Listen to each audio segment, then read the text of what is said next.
I put my heart and soul into my work and I have lost my mind in the process. By Vincent van Gogh.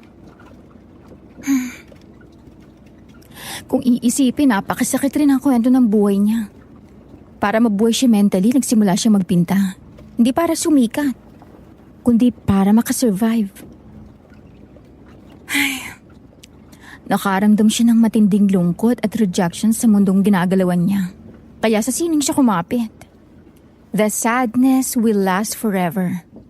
Mga huling salitang binanggit niya bago siya bawian ng buhay. Ah! Ano ba yan, Theo? Magdahan-dahan ka naman sa pagmamaneho. Gabi na, baka maaksidente pa tayo sa ginagawa mo eh. Bakit pa kasi biglang pumreno ka? Shit! Walang signal. Kanina pa nagre-recalculate tong mapa. Tsaka pwede ba, Ilara? Tumahimik ka muna. Nade-distract ako sa boses mo. Kanina ka pa. Simula nung umalis tayo ang ingay mo. Tapos ngayon, puro ka reklamo. Ba't ako pa talaga? Kasalanan mo to eh. Bakit kasi naging kagrupo ka pa namin? May balat ka siguro sa puwet eh. Tsaka tama pa ba tong dinadaanan natin? Puro talahib at mga nagtataas ang puno lang narito. Tingnan mo, naliligaw na yata tayo eh. Parang hindi naman dito yung address na binigay ni Prof sa atin. Napunit pa tuloy itong librong hawak ko dahil sa kagagawan mo eh. Tama na yan. Ako na lang magmamaneho. At please lang tumahimik kayong dalaw kung ayaw yung iwanan ko kayo rito. Oh, shit! Ayaw nang umandar ng sasakyan. Nasiraan pa yata tayo eh. Di mo ba tinina ulit ang makina nito bago tayo umalis kanina, Theo? Wala pa naman akong napansing auto repair shop sa mga nadaanan natin kanina bago tayo itirik ng sasakyang to rito. Teka, bababa ako at titingnan ko ulit. Dito ka muna ulit pumesa sa manibela, Theo. Maayos naman pala. Bago pang battery. And hindi rin loose ang terminal. Hindi rin nag-overheat at may gasolina pa. Pero bakit tumigil? Ano kayong problema ng sasakyang to? Theo, start mo nga ulit. Wala Silas. Ayaw talaga mag-start ng engine eh. Oh, see? Hindi ako ang malas dito. Ang ayos pa ng sasakyan na yan bago tayo umalis. Ilang beses ko pang tinignan. Si Ilara talagang may balat sa puwet, Silas. Mag-babe ka rito. Lalabas ako. May nakita akong tindahan ron sa may nadaanan natin kanina. Bukas pang ilaw nila. Baka matulungan nila tayo. Pupuntahan lang namin si Silas. Dito ka lang sa loob ng kotse, Ilara. Lock the doors. Huwag mong bubuksan hanggat hindi kami ni Silas ang nakita mo kumakatok. At huwag ka ring lalabas kung ayaw mong ibalik ka namin sa Manila nang walang ipapasang project. Wag! Huwag kayong pupunta sa tindahan yan! Umalis kayo rito. Alis! Mga baliw sila! Mga baliw! Ay, kukunin nila ako. Itago niyo ako. Itago niyo ako. Mga baliw kayong lahat! Sabi nila, bukas ang mga tindahan para sa lahat ng taong gustong mamili. Pero paano kung may isang tindahang bukas nga mula umaga hanggang hating gabi, pero wala namang gustong bumili? Paano kung imbitahin ka mismo ng may-ari na tingnan ang kanilang mga paninda? Papasok ka ba? At kung alokin ka nilang bumili, bibili ka ba? O magmamadali ka nang umalis? Dahil sa isang maling desisyon lang, maaring hindi ka na makalabas ng buhay sa tindahang yon. Kung kayo ang tatanungin ko, anong gagawin nyo? Naniniwala ba kayo sa existence ng mga aswang? Gaano nga ba sila katotoo? May sarili ba kayong karanasan na hanggang ngayon ay hindi nyo maipaliwanag? Sige nga, i-comment nyo ang mga sagot ninyo. At kung mapili man ang kwentong ito, babasahin ko po ang ilan sa inyong mga komento. Malay nyo, baka ang storyang ibabahagi ko ay may pagkakatulad sa kwento nyo. Magandang araw po, Miss Anne, at sa inyong lahat na mga tagapakinig. Bago ko po simulan ang kwentong ito, nais ko lang pong linawin na dito ko lamang po sa kwentong takip silim ipinadala ang aking sulat. Kaya kung sakaling marinig nyo ito sa ibang channel, pakireport na lamang po dahil malinaw na ito po ay ninakaw. Itago nyo na lamang po ako sa pangalang Shiera. 33 years old, nakatira sa Quezon City at kasalukuyang nagtatrabaho sa corporate world bilang project coordinator. Kasabay ng trabaho ko, naghahanda na rin ako sa nalalapit kong board exam. Hindi ko po ito tunay na pangalan. Pinalitan ko rin ang lahat ng pangalan ng mga taong involved sa kwentong ito, pati ang ilang detalye ng totoong pangyayari upang maprotektahan ang aming privacy at identities. Ayoko po kasing may makakilala sa amin at para na rin sa ikatatahimik ng aming mga buhay. Ayoko rin naman na isang araw ay maging usap-usapan kami ng mga tao, pati na ang mga naninirahan sa lugar na yon. Ang kwentong ito ay hindi tungkol sa akin, kundi sa Daddy Silas ko at sa mga kaibigan niya na tawagin niyo na lang po sa pangalang Elara at Theo. Ayon kay Daddy, ay nasa kolehiyo pa lamang sila noon. Mga panahong puno ng pangarap, puyat sa plates at thesis, at lakas ng loob na akala mo'y walang kinatatakutan. Mahilig po akong magbasa ng mga libro, Miss Anne, lalo na ng horror stories, kaya naman naging paborito ko rin pong makinig ng mga kwento rito sa inyong channel sa tuwing wala akong pasok o kapag natapos na ang aking trabaho. Sobrang saya ko, Miss Anne, nang magkaroon ako ng pagkakataon at pinayagan nila akong maibahagi rito ang kanilang kwento. Tandang-tanda ko pa ang araw na yon. Wala akong pasok kaya naglilinis ako ng kwarto ng mga magulang ko. Habang nag-aayos, nakita ko sa kanilang mga lumang gamit ang isang libro na punit-punit na ang mga pahina. At doon na nga nagsimulang magkwento ang Daddy Silas ko. Tungkol sa nakaraan nila noong mag-aaral pa lamang sila. Isang kwentong halos hindi ko mapaniwala ang nangyari pala talaga sa buhay nila. Akala ko nagbibiro lang siya noon, Miss Anne, at kwentong kutsero lamang yon. Pero laking gulat ko nang may ipinakita siyang isang disfigured object na gawa sa kahoy. Nakuha raw nila yon sa tindahang iniiwasan ng mga tao na napuntahan nila noon para sana sa kanilang art thesis. At huli na nang malaman nilang mas malalim pa sa sining ang lihim na itinatago ng tindahang yon. Silas! Theo, hintay! I can't stay there! May bali na matandang lalaki. Ang bigla na lang nagsisigaw ron pagkaalis nyo. Natakot ako. Baka mamaya bigla na lang niyang pagampasin yung mga salamin ng kotse. May malaking tubo pa naman siyang dala. Ayos ka lang ba ha? Sorry. Hindi ka dapat namin iniwan dito eh. Halika na dito, Elara. Baka mamaya kung ano pang gawin nun sa'yo. Sa susunod, hindi ka na namin iiwan dito. At saka kung ano pa mangyari sa'yo habang wala kami ni Theo. Ayos lang ako. Thank you, Silas. Guys, baka nakakalimutan nyo andito pa ako. Tara na. Baka biglang magsara yung tindahan. Ako na lang ang pupunta at iwan ko na kayong dalawa dito. Ano, Silas? Aray naman, pre. Ito naman hindi mabiro. Sabi ko nga, tayong tatlo na ang pupunta dun sa tindahan. Just for once, Theo. Magseryoso ka nga. Palibasa, seryoso ka na dyan sa feelings mo kay... Oo na, titigil na. Pasalamat ka, boto ako sa'yo eh. May sinasabi ka ba, Theo? Wala pre, wala. Tara na. Nauna na sa atin yung future mo. Napapailing na lamang na sumunod daw ang daddy ko sa kaibigan niya. Ayon sa kanya, Miss Anne ay maloko at palabiro talaga ang kaibigan niya at malakas raw talagang mang-asar si Theo. Pero kahit ganon ay nagpapasalamat daw ang Daddy Silas ko na nakatagpo siya ng isang totoo at tunay na kaibigan sa katauhan nito. Kahit pa madalas ay binibigyan siya nito ng konsumisyon. Bakit ang tagal nyo? Muntik na akong lumukin sa inyong dalawa. Wait! Ako lang tatawag para hindi magulat ang may-ari sa inyo. Ang lalaki pa naman ng mga boses nyo. Pumasok na kaya tayo sa loob. Bukas yung gate ng tindahan, no? Shh! Theo! Tao po? May tao ba dyan? Tao po?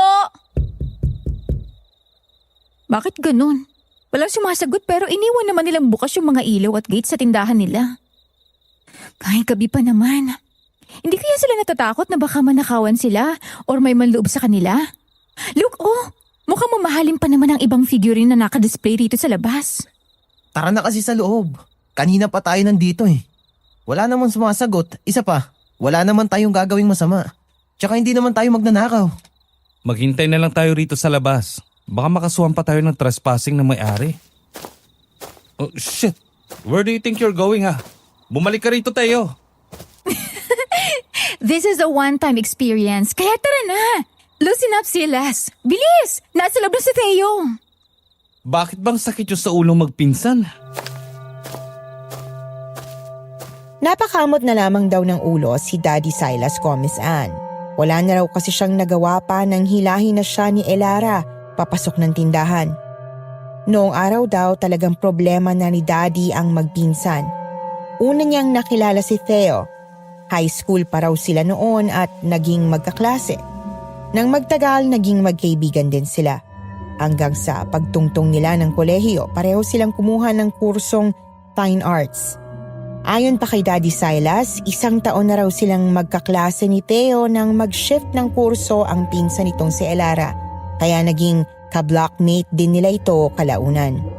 Ika nga nila, the rest is history, Miss Anne. Pagpasok daw nila sa loob ng tindahan, napatulala na lang sila sa iba't ibang uri ng eskulturang nakadisplay doon. May mga rattan handicrafts na nakasabit sa kisame, mga basket at dekorasyong hinabi gamit ang kamay.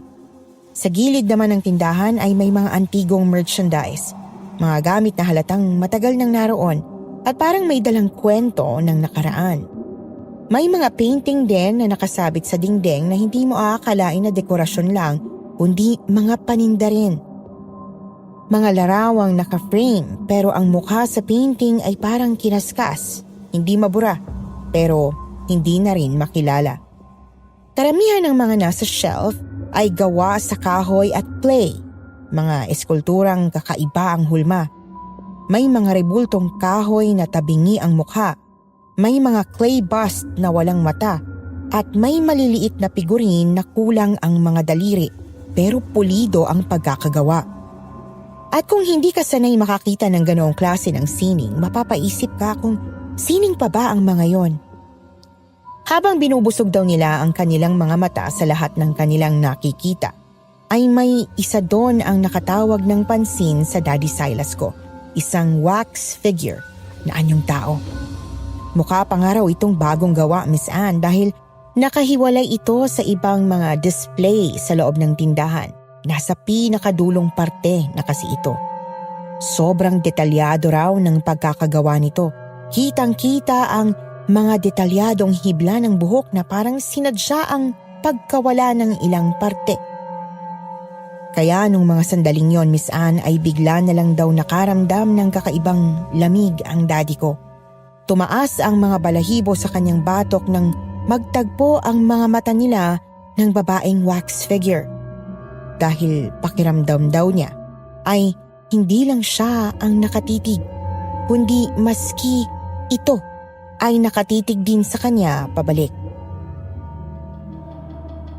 Wow! The details! Ang ganda ng isang to. Parang totoo, pero sobrang creepy din ha. Kung hindi ko lang napansin na wala itong katawan, napagkamalan ko na siyang may-ari ng shop o kaya naman ay tindera nila rito.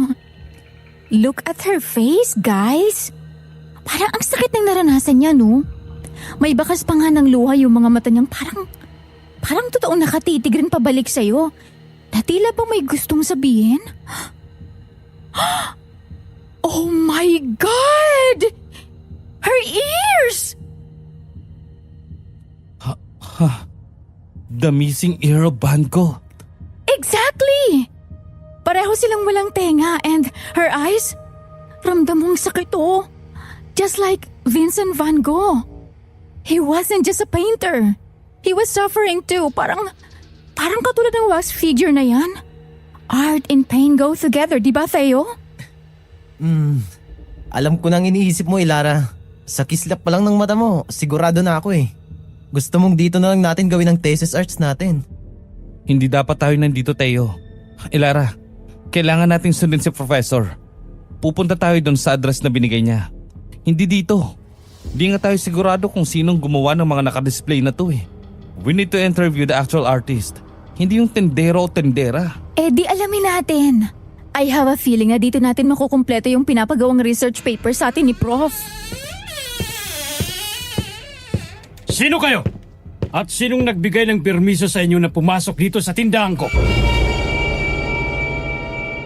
Sabay-sabay silang nagulat at natigilan, Miss Anne, nang may biglang magsalita mula sa kanilang likuran. Sa tono pa lang ng pananalita nito, ramdam na hindi siya natutuwa na makita sila sa loob ng tindahan. Kwento pa ng daddy ko, halos manginig daw sa takot ang katabi niyang si Ilara noong mga sandaling yon, lalo na nang makita na nila ang itsura ng lalaking nasa likuran nila. Isang lalaking may edad, may mahabang pilat sa kaliwang pisngi, at may mga matang nanlilisik habang nakatitig sa kanila. Nakaitim itong t-shirt at may suot na itim na gloves. Halos manlaki daw ang kanilang mga mata nang mapansin ang hawak nitong power chainsaw. At mas lalo silang kinilabutan nang makita nilang may bakas pa ng mantsa ang bawat talim nito. Hindi sila sigurado kung kalawang lang ba ang mga yon o dugo dahil sa kulay nitong mamula-mula at halos mangitim na.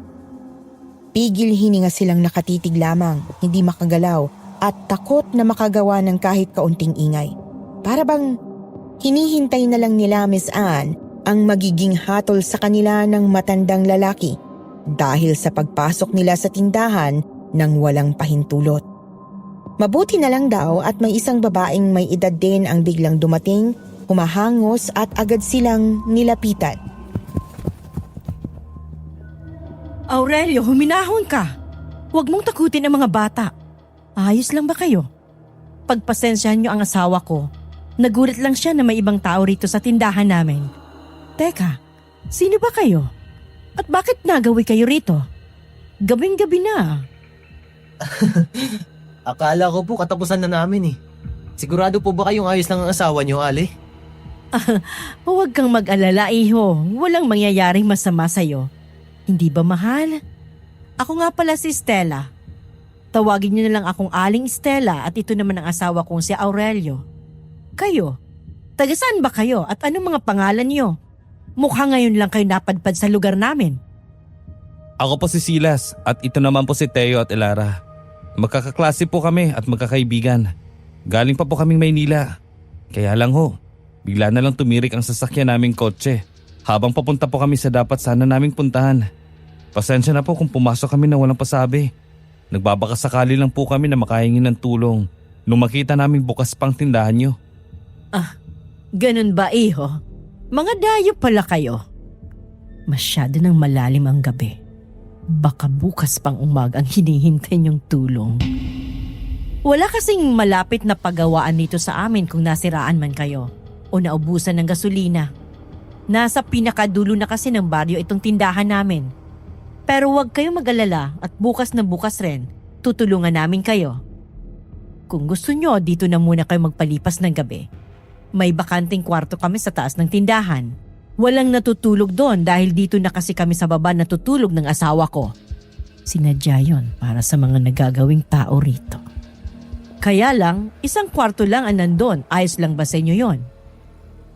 Ganun po ba? Sige ho, Aling Stella. Maraming salamat po sa alok nyo. Di naman po kami maselan. Sa lapag na lang po kami matutulog nitong si Teo at si Ilara naman po, doon na sa higaan. Are you guys sure about this, Silas, Theo?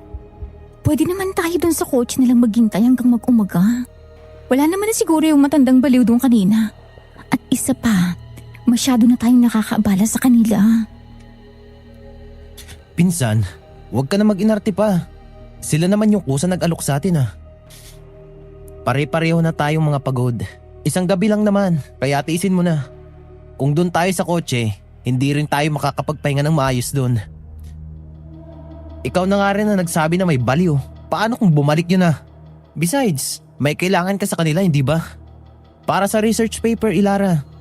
wag mo munang bigyan ng sakit ng ulo sa Silas. Maawa ka sa kanya. Nagsalita ang hindi sakit sa ulo. Wala akong naririnig, Silas. Ihatid mo na ang mga bisita natin sa magiging kwarto nila, Estela. Hindi ko na kayo masasamahan pa. Tatapusin ko lang yung ginagawa ko. Ililigpit ko pang mga kalat. Bago tumalikod yung lalaki, hindi raw makakalimutan ng Daddy Silas ko ang tingin na ibinigay nito sa kanila. Nag-iwan daw ito ng bahagyang kaba sa daddy ko, Miss Anne, lalo na nang bigla siyang ngitian nung lalaki. Kakaiba raw kasi ang ngiti nito, parang may halong pagbabanta. Pero ipinagsawalang bahala na lang daw niya yon. Naisip niya na baka ganun lang daw talaga umakto yung matanda. Aling Stella, sure po ba kayo na ayos lang po kay Mang Aurelio na nandito kami? Mukha po kasing galit pa rin siya at tsaka may itatanong pa po sana ako sa inyo. Ganun lang talaga ang asawa ko, Iha. Mukhang palaging galit, pero mabait yun. Madalas lang talaga siyang napagkamalan. Tara at ihahatid ko na kayo sa tutulugan nyo. Teka, ano nga yung itatanong mo pa? Itatanong ko lang po sana kung sino po ang gumawa ng mga nakadisplay niyong paninda rito? Ang gaganda po kasi, lalo na yung iba po. Mukha silang totoo. Pero hindi mo akalain na handicrafts lang pala ang mga yon. Narito na tayo. Huwag kayong mag-alala, bagong palit lang ang bedsheets at unan rito. May malinis rin na sapin at mga kumot na pwede nyo gamitin sa lapag, Silas. Teo. At para naman sa tanong mo, Iha, kaming dalawa lang ng asawa ko ang lahat na gumawa ng mga paninda namin dito. Talaga po? Naku, ang galing niyo naman po palang dalawa ng asawa niyo, Aling Estela. Dahil pinayayaan po kayo ng ganyang klaseng talento. Ano po naging inspirasyon niyo para gawin sila? Salamat, Iha. Marami na rin ang nililok ng mga kamay na ito. Hindi kami nauubusan ng inspirasyon ng asawa ko, Ilara. Lalo na kapag may mga bagong bisita sa tindahan. Ano pong ibig niyong sabihin? Ginagamit namin sila. Ang mga kwento nila sa buhay, Iha, para gawing inspirasyon sa aming mga obra. Ganun po ba?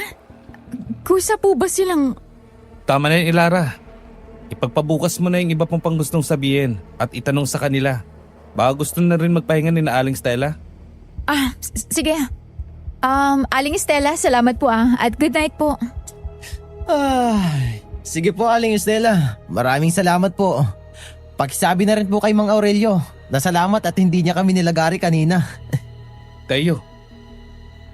Ito naman, di na kayo mabiro. Makatulog na nga. Pasensya na po kayo. Salamat po ulit, Aling Stella. Naku, ayos lang, Iho. Siya nga pala, bago ko pa makalimutan, may mga bilin lang ako bago ko kayo iwanan. Ano po yun, Aling Estela? Kung magbabanyo kayo, may sariling banyo na rito. Hindi nyo na kailangan bumaba pa. At kung sakaling man na may kailangan pa kayo, pindutin nyo lang ang maliit na bilog na yan sa gilid ng mesa at kami na ang bahalang pumunta sa inyo. Tutunog kasi yan at maririnig namin sa loob ng kwarto naming mag-asawa dahil nakakonekta yan doon. At ang isa pang pinaka-importante, huwag na kayong lalabas pa dahil gabi na. Mas mabuting manatili na lamang kayo sa loob. Sige, Aling Stella. Wala pong problema. At saka, Iha, kung sakali mang may marinig kayong ibang ingay sa ibaba, ay huwag nyo na lamang pansinin dahil ang asawa ko lang yon na abala sa working area namin. At bawal rin kayong pumunta sa kwartong yon na wala kaming permiso.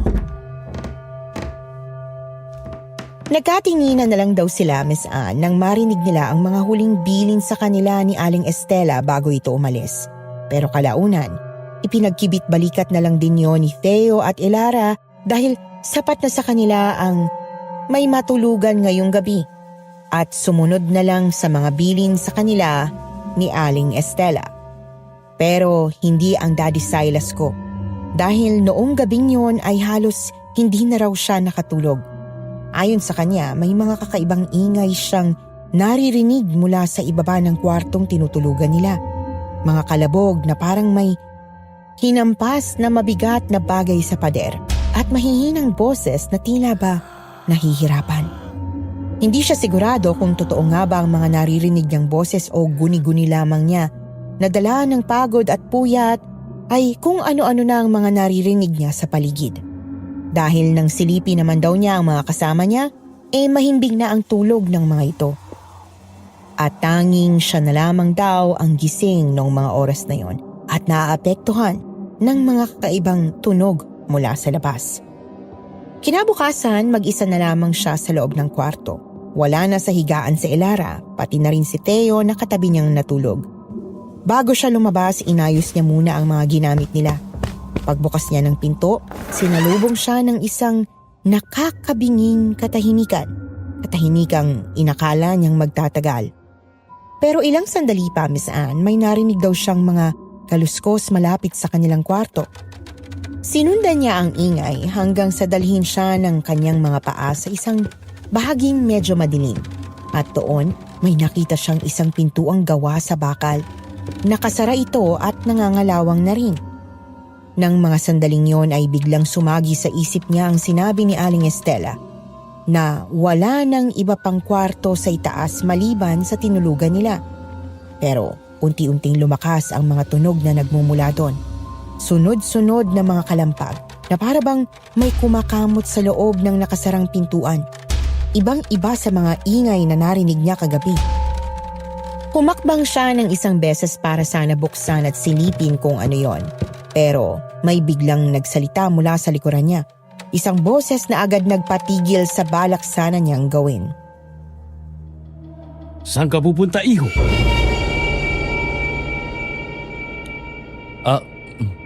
Mang Aurelio, kayo po pala. May narinig po kasi akong ingay dito sa nakasarang pintuan. Matagal nang nakasara ang pintuang yan. At mga ibon lang ang naririnig mo na gustong pumasok dito sa loob.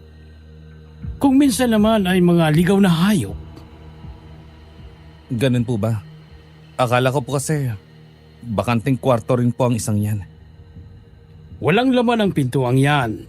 Kapag binuksan mo, ay mga nagtataas ang damo at mga puno ang makikita mo. Bumaba na tayo. Pinapatawag ka ni Estela. Sinabi niyang nagpapasama raw kayo sa kabilang baryo para maghanap ng mekaniko. Opo. Kung pwede po sana matulungan niyo kami. Matapos sabihin ng daddy ko yon ay hindi na raw muli pang umimik si Mang Aurelio. Tumalikod na lang ito at naglakad na papalayo na sinundan naman agad ni Daddy Silas ko. Pero bago pa raw siya tuluyang makalayo, ay isa na namang kalampag ang kanyang narinig at tila isang nanghihinang boses na parang nilipad lang ng hangin. Pero hindi na niya muli pang nilapitan ang pintuan at sumunod na lang kay Mang Aurelio. O iho, gising ka na pala. Magandang umaga sa'yo. Halika at maupo ka na rito. Kumain muna kayo ng almusal bago kayo umalis. Nasabi ko na sa asawa ko kagabi na magpapasama kayo sa kanya. Salamat po. Magandang umaga rin po sa inyo, Aling Stella. Pasensya na po at nauli ako ng gising. Namamahay po yata ako eh. Here, oh. Dito ka na umupo sa tabi ko, Silas. Anong gusto mong kainin? May bread, fried rice, at mga ulam rin sila. O gusto mo bang coffee na lang? Ang sarap magluto ni Aling Estela, Silas, oh. Lalo na tong sausage nila. Di siya gaanong matamis. Ang sabi ni Aling Stella, specialty niya raw to. Tinanong ko nga kung anong mga ingredients para ipaluto rin natin kay Gita. Pero secret recipe daw eh. Kaya sayang naman. Naku, pasensya ka na, Elara. Siloso kasi ang asawa kong si Aurelio, iha. Paborito niya kasi yan, kaya ayaw niyang may ibang makakaalam kung paano lutuin. Baka raw kasi gayahin. Okay lang po, Aling Stella. Lalasahan ko na lang baka sakaling magaya namin. Mahilig po kasi maglutong mami ni Silas. Pero sa tingin ko po, mahihirapan kaming hanapan yung mga sangkap. Lalo na itong karne na ginamit nyo. Parang ngayon lang po ako nakatikim ng ganito. Tapos wala din po ako malasahan na garlic flavor and alat. Ganyan talaga yan, Iha. Mga natural na sangkap kasi ang ginamit ko sa pagluluto niyan. Mahabang proseso nga lang. Pero maganda naman ang kinalabasan. O siya, sige at kumain lang kayo dito. Titingnan ko lang si Aurelio sa working area namin. Pasensya na kayo kung hindi kami makakasabay kumain sa inyo. Hindi kasi siya sanay na may kasama kaming iba na kumain. Ayos lang po, Aling Stella. Sige po, puntahan niyo na muna po si Mang Aurelio. Salamat po sa pag-aasikaso niyo po sa amin. Walang anuman, Iho. Sige, maiwanan ko muna kayo dito at dadalhin ko pa itong paborito niyang ulam kasama yung ni-request pa niya na nasa kusina na. Pakabusog kayo ha? Para naman magkalaman-laman pa kayo. Thanks po, Aling Stella, sa food ah. Kami na pong bahala ng Silas rito. Tama na yun, Lara. Nakakarami ka na. Baka sumakit ng tiyan mo niyan at masobrang ka rin sa tamis. Kulit talaga. Teka, where's Teo? Kanina ko pa napapansin na wala siya dito ah. Ang sarap kasi. Pero sige na nga, titigil na. Si Theo ba? Nagpaalam siya kaninang lalabas muna para tingnan yung sasakyan. Baka pabalik na rin siguro yun. Habang pinakikinggan ni Daddy ang kaibigang si Elara, ay hindi nito napigilang sundan ng tingin ang papalayong si Aling Estela. Bitbit ang maliit na pinggan na may lamang sausage ay tumungo ito sa maliit na kusina na naroon. Nakita niyang may kinuha itong maliit na mangkok at saka binuksan yung nakatakip na kaserola. At doon nakita niyang may sinandok itong malapot at mamula-mulang ulam na hindi niya alam kung anong klaseng ulam ba yon. Pero ayon sa daddy ko, Miss Anne, may nakita pa raw siyang mahahaba na parang bituka. Muntik pa nga raw siyang maduwal nung mga oras na yon dahil sa nakitang kakaibang ulam.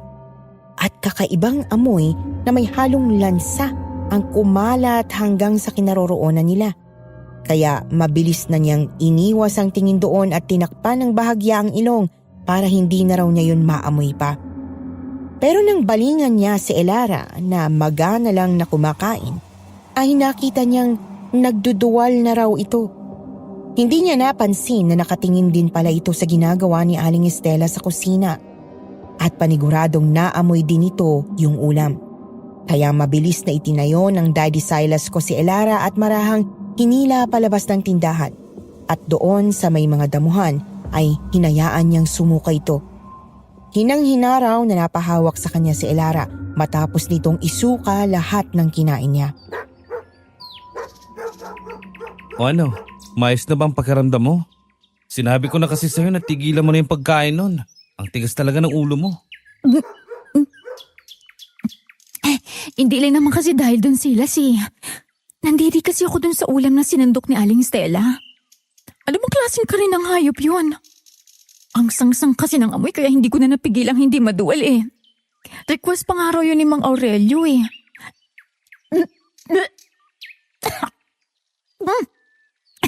Paano niya nakayanang kainin yun? Tapos yung sausage Silas. May naramdaman akong sumabit na buhok sa ngipin ko nung nag-last bite ako eh. Sa sobrang taka mo, pati buhok mo, kinakain mo na. Tara na, tumayo ka na dyan. Ibibili kita ng candy doon sa nakita kong sari-sari store na malapit dito para mawala yung pagkasuya mo. Kagabi ko pa nakita yung tindahan yun. Kaso sarado na. That's not my hair, Silas. Oo na. Hindi na sa'yo. Baka buhok ni Aling Stella yun. Sarap ba ng sausage, Elara? Kakainis ka. Hindi na ako kakain ng sausage kahit kailan. Noong mga oras na yon, may iba na talagang nararamdaman ang daddy ko. Kaya pinilit na lang daw niyang asarin si Elara para hindi ito matakot at mag-overthink lalo. Hindi pa kasi siya sigurado sa kutob niya, pero sa isip niya, kailangan na talaga nilang makaalis doon sa lalong madaling panahon dahil pakiramdam daw niya, Miss Anne, kapag nagtagal pa sila doon ng isang araw o maski isang oras lang, ay baka may mangyari ng hindi maganda sa kanila.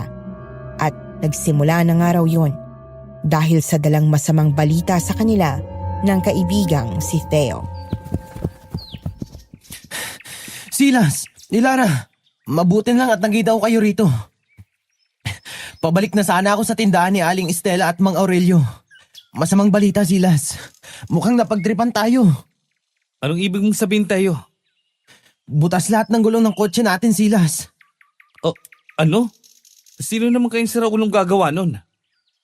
Hindi ko rin alam, Silas. Nagtanong-tanong na nga ako sa ibang mga nakatira rito kung may napansin ba sila o may alam silang malapit na vulcanizing shop. Ang sabi nila, wala daw at sa kabilang baryo pa ang meron. Okay lang sana kung isang gulong lang ang nabutas dahil may extra pa tayong isa dyan. Kahit tayo na lang magkabit, ay kaya naman nating gawin yun. Pero tangina, 4 pa talaga. Wala man lang itinira maski isa. Nadagdagan patuloy ang problema natin. Kung gasolina lang at pambayad sa mekaniko kaya nating magawa ng paraan yun pero hindi yung 4 na gulong. Kahit pagsamasamahin pa natin mga pera natin na meron tayo ngayon hindi sasapat yung Teo. Paano na yan? Paano tayo makakauwi? Wala bang mga namamasadang tricycle man lang dito o kaya jeep man lang? Para maihatid tayo sa kabilang baryo. Wala, Ilara. Nakita mo naman. Napakaliblib ng lugar na to. Ang dadalang ng mga bahay dito. Yung ibang ang nakita ko parang inabandonan na. Kaya kakaunti lang ang nakita kong tao na napagtanungan ko kanina.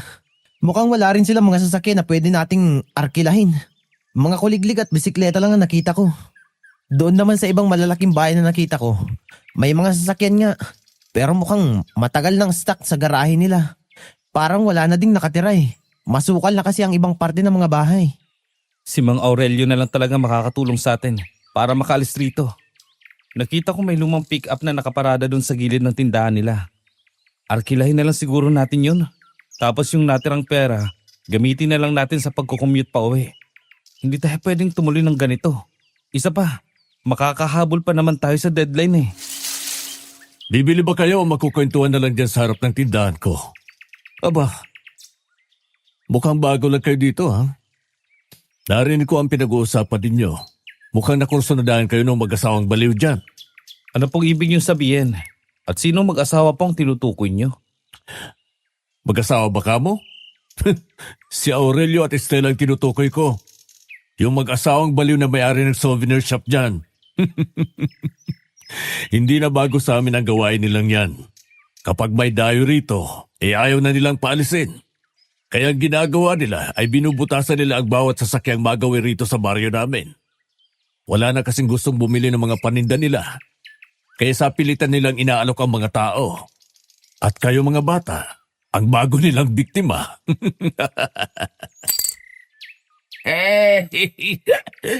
Nestor, ito pa tayo. Mga baliw ang mga yan Nestor, itago mo ako. Kukunin nila ako. Tagay pa, pare ko. Kayo, umalis na kayo rito. Alis! Oh my God, Silas! Teo, umalis na tayo rito. Siya yung matandang sinasabi ko na nakita ko kagabi. Please, tara na, bumalik na tayo kina Aling Stella. Mawalang galang na ho, mga lolo. Hindi po kayo mga baliw. Mukha nga pong kayo patong mga nasisiraan ng bait at hindi yung mag-asawang tinutukoy nyo. Huwag mo nang patulan. Tara na tayo. Pati tayo, tinatawag nilang baliw Ano ba kayo? Tara na! Hindi nila kayo titigilan. Mga baliw raw tayo, Nestor. Sino? Sinong baliw, Severino? Halika na. Baka makita pa tayo nung mag-asawang yun. Magsasara na ako ng tindahan. Andiyan na sila! Sa mga oras na yon, halos kalad ka rin na ni Daddy Silas ang kaibigang si Theo palayo. Gusto pa kasi nitong patulan ang dalawang matandang tila lasing at may kung anong diferensya sa pag-iisip. Samantalang si Ilara halos magkandara pa na sa kakatakbo, makalayo lamang sa maliit na tindahang yon. Pagbalik nila sa shop, inakala ni Daddy na hindi na Madaragdagan pa ang problemang kinakaharap nila noong araw na yon, pero nagkamali siya. Dahil may mga problema pa palang paparating na mas mabigat at hindi nila kailanman napaghandaan yon. O ano nangyari sa inyo? Bakit mukhang pagod na pagod kayo? Muntik na po kami mapaaway. Galing po kami doon sa maliit na tindahan na hindi po kalayuan dito sa inyo. Pero meron pong dalawang matanda doon na parang may problema sa pag-iisip. Sinistor ba at tandang Severino ang tinutukoy nyo? Sila nga ho. Kung ano-ano nga rin po ang pinagsasabi nila tungkol sa inyong dalawa ni Mang Aurelio eh. May araw rin sa akin ang dalawang matandang yon. May sinabi po ba kayo, Aling Stella? Ang sabi ko, iho, ay sanay na kami ng asawa ko sa mga paninira nila sa amin, pati na ang mga taga-baryo. Nung araw nga maraming tindahan ng souvenir dito sa baryo namin. Pero mas maraming bumibili sa amin ng asawa ko. Pero dahil sa mga maling balita at kwento ni Nestor ay wala na halos gustong bumili pa sa mga paninda namin. At pati mga taga-baryo ay iniiwasan na ng magawi rito. Kaya hindi ko kasi masisi kung maniniwala rin kayo sa mga sinasabi nila. Hindi ko naman kasi makokontrol kung anong gustong isipin at paniwalaan ng isang tao. Hindi rin po kasi biro ang usapin tungkol sa mental health. Baka may mga pinagdadaanan din po sila.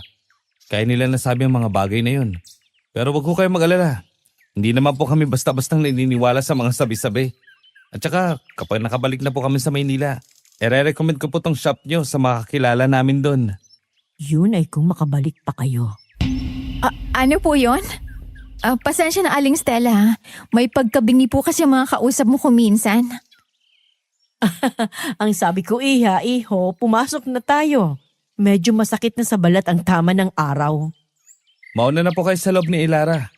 Babalikan lang po namin ni Teo ang iba pa naming gamit na naiwan sa kotse. O sige, mag-iingat kayo sa daan. Halika na, Ilara, at magtingin-tingin ka muna sa loob at baka may magustuhan ka. Sana makahingi rin kami ng discount, Aling Stella. Mahilig pa naman po ako sa mga disfigured objects. May mga nakita po ako nung unang pasok namin dito. Ay, oo nga po pala, Aling Stella. Meron po kasi kaming research paper na gagawin. Pwede po ba namin kayong ma-interview?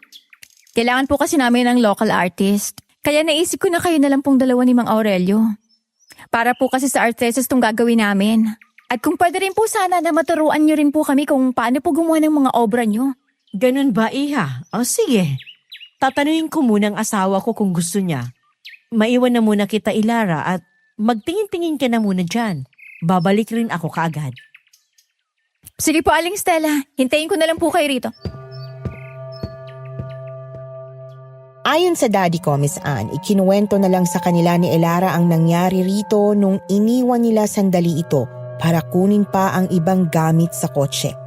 At nang makabalik sila ni Theo, isang nakabibinging sigaw ang kanilang narinig mula kay Elara. Ang mas lalong ipinagtaka nila noon ay kung bakit hindi man lang yun narinig ni na Aling Estela at Mang Aurelio. Bukod pa doon, binalot sila ng matinding takot dahil sa mga nakita nila.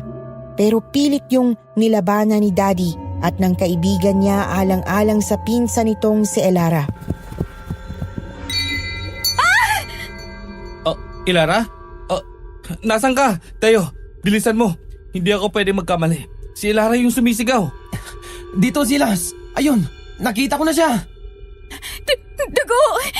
Dugo! Ano nangyari? At ano yung nasa kami mo, Ilara? Ilara, magsalita ka. Tumingin ka sa akin. Ako to si Silas. Silas! Yung aso, totoo siya. Hinawakan ko yung mukha niya tapos bigla na lang natuklap at natunaw yung balat niya. Umagos yung dugo sa mga mata ng aso, Silas! Ay na nga bang sinasabi ko eh. Simula ang pagkabata, puro ka na horror books. Nadadala mo tuloy sa totoong buhay. Wax lang yan, okay? Hindi dugo. Bakit naman sila gagamit ng totoong aso para gumawa lang ng wax figure? Sinong si Raulo ang gagawa nun? Hindi ito wax, Theo. Ibang amoy niya, masangsahang malansa. At parang nabubulok na. At yung mga paintings na yan na bagong pinta lang, paano mo ipaliliwanag, Theo?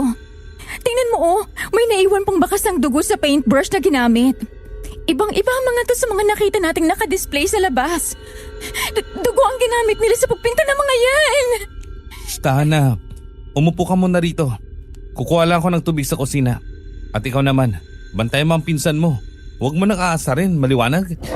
Yes, boss. Iba talaga ang alagang Silas. Gago, tumigil ka nga. Di titigil. Kilig ka lang eh. At ikaw babae, hilig mong magbasa. Ang duwag mo naman. Yung mga nakita mo, imagination mo lang yun. Pinsan, walang dugo. Pulang wax lang at pulang pintura lang yun. Masyado lang matapang ang amoy kaya ganon. Oh, hindi kita inaway ha. Huwag mo akong tignan ng masama. Nagsasabi lang ako ng totoo. Akin na yung kamay mo, pupunasan ko. Baka mamaya isumbong po ako kay tita. Sabihin mo na hindi kita inaalagaan. Ako pa naman ang paborito mong pinsan. Ewan ko sa'yo. Ako na magpupunas. Umalis ka muna sa harapan ko at baka sa mukha mo ipahid ko tong nasa palad ko eh. Silas oh! Inaaway ako ng baby damulag mo! Aray! Ikaw na babae! Sumusobra ka na! Tama na yan. Uminom ka na muna ng tubig, Ilara. Pagkatapos, sasamahan ka muna ni Teo sa taas para makapagpahinga na. Mag-uusap tayo mamaya, Teo. Hintayin niyo lang ako doon. Magpapaiwan muna ako rito. Sige, sa taas na muna kami. Hihintayin ka na lang namin, Silas. Sa kabila ng tila pangaasar ni Teo sa pinsang si Elara, alam ng daddy ko na ginagawa lang yun ni Teo para hindi tuluyang lamunin ng takot ang pinsan niya. Nagsisimula na kasing mamuo sa kanilang isipan ang mga samut-saring katanungan na nagbibigay takot at kaba sa kanila. Kaya idinaan na lang ni Teo sa pagpapatawa at pagpapagaan ng loob ni Elara ang mga yon. Parehong alam ng magkaibigang Silas at Teo na hindi na simpleng problema ang kinakaharap nila. Ayaw nilang mag-isip ng kung ano-ano si Elara, lalo na nang hinalang matagal nang bumabagabag sa kanila na maaring hindi ordinaryong tao ang mag-asawang artisan na nagpatuloy sa kanila sa tindahan. Pinilit patatagin ni Daddy ang loob niya, Miss Anne. Kahit nasa harap na niya ang mga obrang hindi maipaliwanag, mga likhang tila gawa sa totoong hayop, mga mukha ng tao na ipininta gamit ang malapot at sariwang dugo, mga ekspresyon ng sakit, hirap at pagsusumamo. Paulit-ulit na bumalik sa isipan niya ang lahat ng nangyari simula nung gabing nakitulog sila sa tindahan ng mag-asawang artisan. Mga kakaibang ingay sa dilim, mga pagkaing may kakaibang lasa at amoy. Si Mang Aurelio tila may itinatagong lihim sa bawat kilos at titig. At ang paulit-ulit na babala ng dalawang matanda na baliw daw ang tunay na may-ari ng shop. Higit sa lahat, tila may koneksyon ng lahat ng yon sa sasakyan nilang bigla na lang nabutasan ng gulong. Pero sa kabila ng lahat ng yon ay kumapit pa rin si Daddy sa natitirang pag-asa na makakaalis sila doon. Gustuhin man nilang umalis agad, hindi alam ni Daddy kung paano. Ayaw pang tanggapin ng isipan niya ang mga hinalang unti-unti nang nabubuo. Umaasa pa rin siya na tutulungan sila ni Mang Aurelio kahit unti-unti nang nilalamon ng takot ang puso niya. Hanggang sa ibalita sa kanya ni Aling Estela na nasira daw ang pick-up ni Mang Aurelio at sumama rin daw ang pakiramdam nito. Nanlamig bigla ang buong katawan ni Daddy Silas, Miss Anne. Dahil nang sabihin ni Aling Estela ang mga salitang yon, may kakaiba ding kislap sa mga mata nito. At doon, nakumpirma ni Daddy na walang tulong na darating. Hindi sila basta makakaalis sa lugar na yon.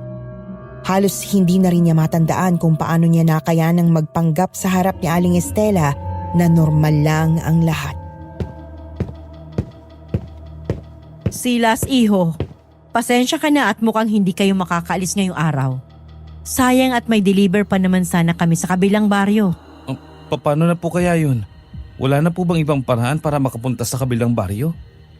Gustuhin ko man kayong tulungan, iho. Hindi ko maiwan ang asawa ko. Mahirap kasi ang transportasyon dito sa baryo namin. Nakakapunta lang kami kapag may deliver. At doon ay binibili na rin namin lahat ng kakailanganin namin sa loob ng 1 buwan. Kaso bigla namang nagkaproblema yung sasakyan ni Aurelio. Luma na kasi yun at sirain na talaga. Teka, nasan nga pala yung dalawa? Si Ilara at si Teo. Ganun po ba? Sige po, Aling Stella. Susubukan ko na lang pong humanap ng signal para makatawag kami. Sigurado po nag-aalala na po sa amin yung mga magulang po namin eh. Simula po kasi nung umalis kami, hindi na kami nakatawag pa sa kanila. Si Lara po, pinasamahan ko na muna kay Teo sa taas para makapagpahinga na. Sumama rin po kasi bigla ang pakiramdam niya. Nako, ganun ba? Sabi ko naman kasi sa'yo, iho, na dumito na muna kayo ulit. Wala namang problema sa amin kung mananatili muna kayo rito hanggang sa dumating ang tulong. Lalo na ngayong nabutas pala ang gulong ng sasakyan ninyo. Pagkarinig ni Daddy Silas sa huling sinabi ni Aling Estela, bigla siyang natigilan. Wala kasi siyang matandaan na nabanggit nila na nabutasan ang gulong ng kotse nila. Kaya hindi niya maisip kung paano nalaman ito. Gayong hindi naman niya nakita ang sino man na lumabas ng tindahan simula kaninang umaga. Pero hindi nagpahalata si Daddy Silas na nagulat siya. Sumagot pa rin siya ng mahinahon. Sabay sabi na papanhik muna siya sa taas para makapagpahinga at nagpasalamat muli sa pagpapatuloy ni Aling Estela sa kanila. Pumanik siya, hindi para magpahinga, kundi para balaan ang mga kasama niya. Ayusin niyo na mga gamit niyo. Aalis na tayo dito. Nakausap mo na ba si Mang Aurelio? Ngayon na ba tayo aalis? Finally! Walang tutulong sa atin, Teo. Ilara, Anong ibig mong sabihin, Silas? Kung walang tulong, paano tayo aalis dito? Tsaka yung project natin, i-interviewin ko pa si Aling Stella. bahala na.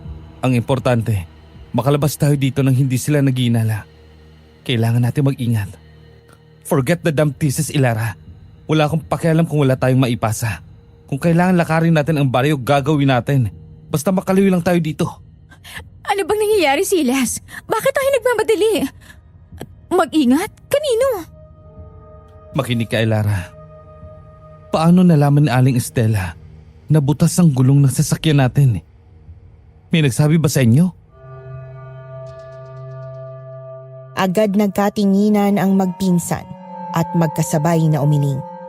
Binalot ng katahimikan ang kwarto hanggang sa may narinig silang kaluskos. Parang may mabigat na bagay na hinihila sa tuyong dahon. Dahan-dahan silang dumungaw sa bintana at doon nila nakita si Mang Aurelio. Hinahatak ang 4 na gulong ng kanilang kotse na nakatali sa kadenang bakal na hawak nito.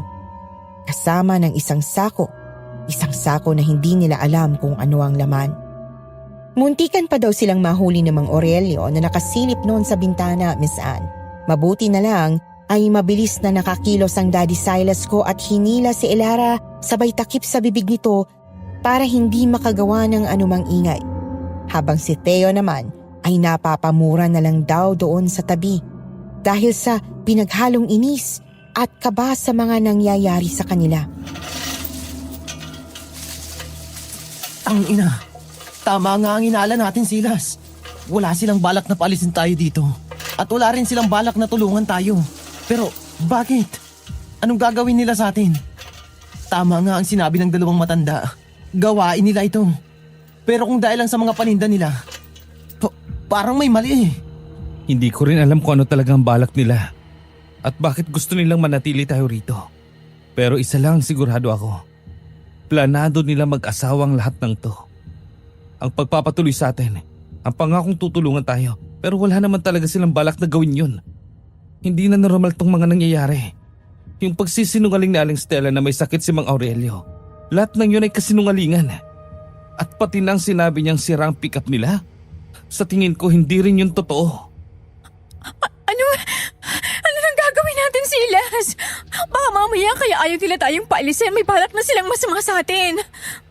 Ako na lang ang meron si Mga Mi. Gusto ko na umuwi. Parang pinaglalaroan na tayo sa lugar na to eh. Katulad sa mga nababasa kong libro. Yung nangyari sa akin kanina. Naniniwala akong hindi lang waksyon. Yung mga pagkain, oh my God! Si Mang Aurelio, yung kilos niya. Yung painting, yung dugo. Hindi kaya mga aswang sila? Shit! May tao sa labas, Silas. Anong gagawin natin? Hindi nila tayo pwedeng mahalata.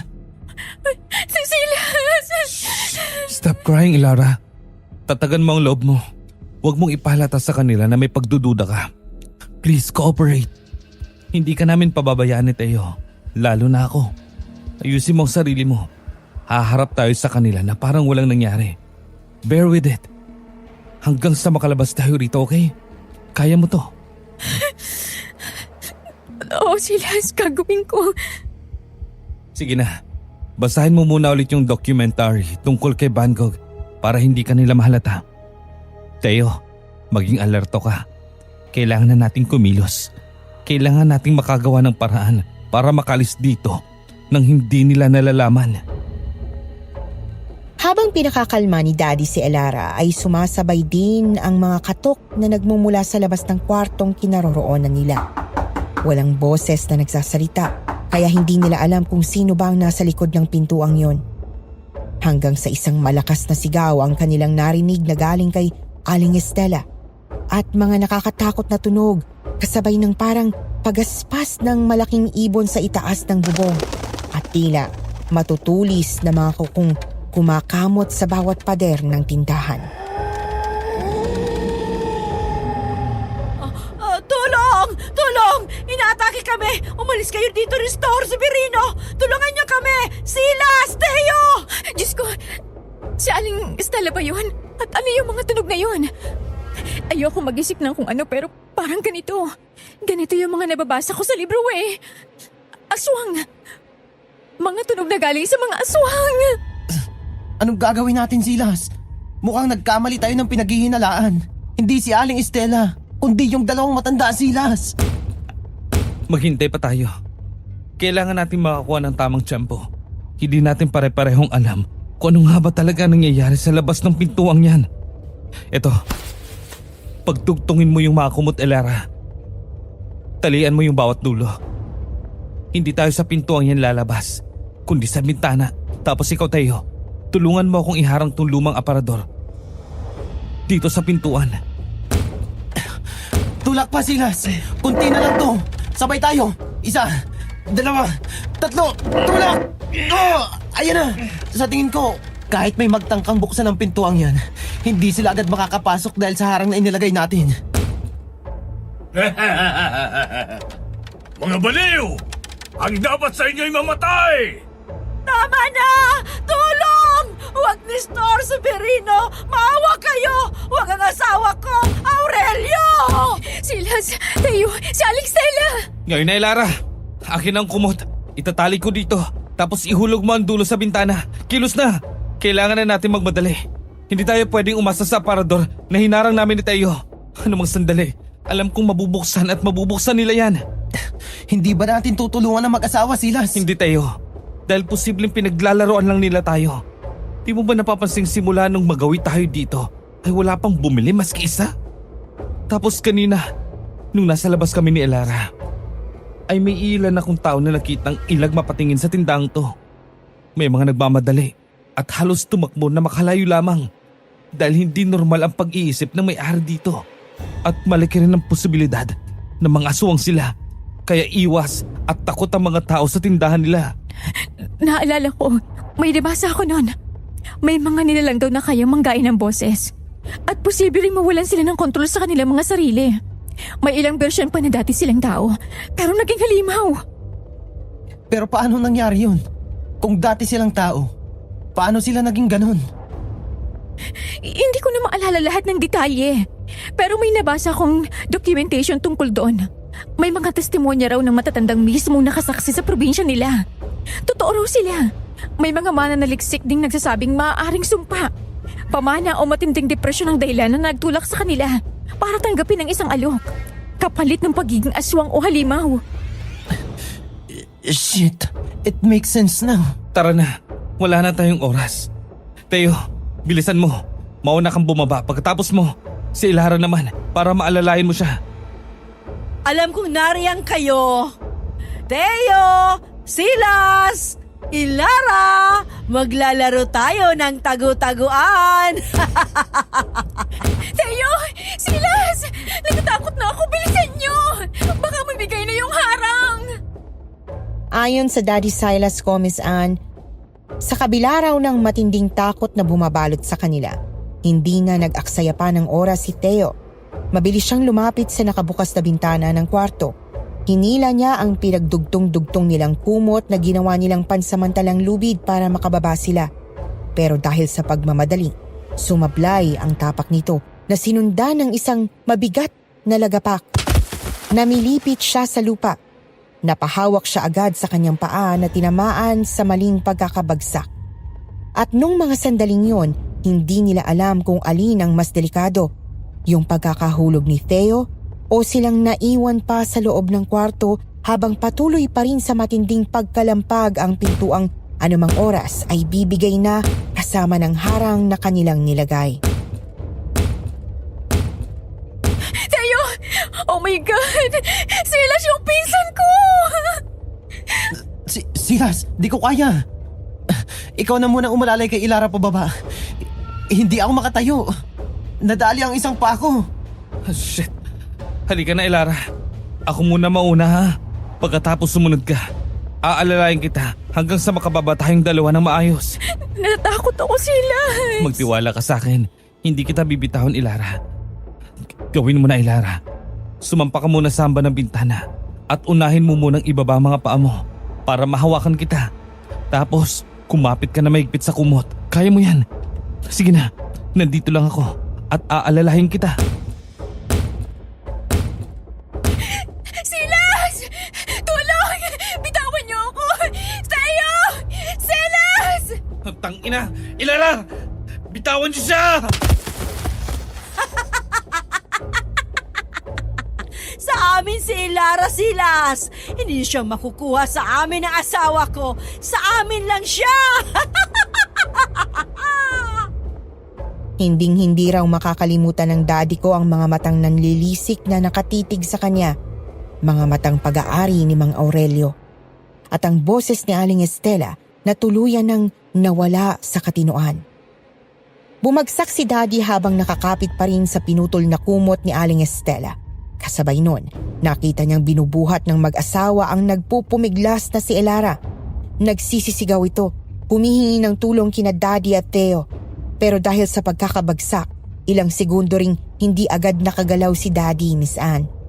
Si Theo naman, kahit paika-ika at napapamura sa sakit ng paa, pinilit pa rin tumayo. Tiniis niya ang kirot para lamang masundan ang pinsan nito na tinatangay na ng mag-asawa. Magkasama silang tumakbo patungo sa bakal na gate, pero sa kasamaang palad, sarado na yon.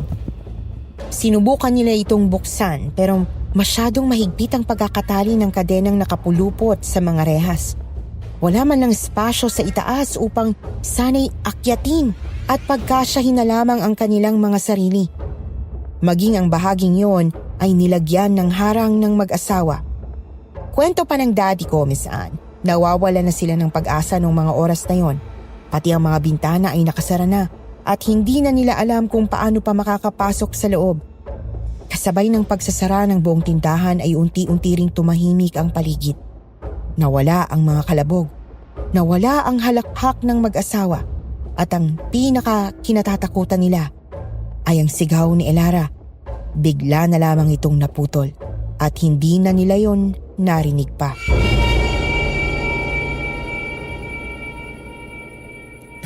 Mga walang hiya kayo! Pakawalan niyo ang pinsan ko!